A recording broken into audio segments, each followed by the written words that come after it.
Sabi nga po ng isang kasabihan, live your life to the fullest.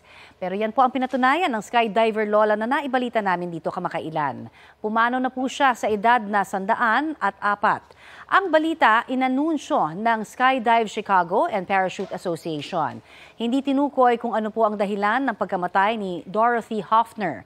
October 1 nang mag-tandem leap siya sa Ottawa, Illinois. Payo niya noon sa mga gustong mag-try na extreme activity, if you feel good about it, do it. Hindi pa kinukumpirma ng Guinness World Records ang ginawa ni Hoffner. Sakali man siya ang hahawak ng record bilang oldest skydiver sa mundo.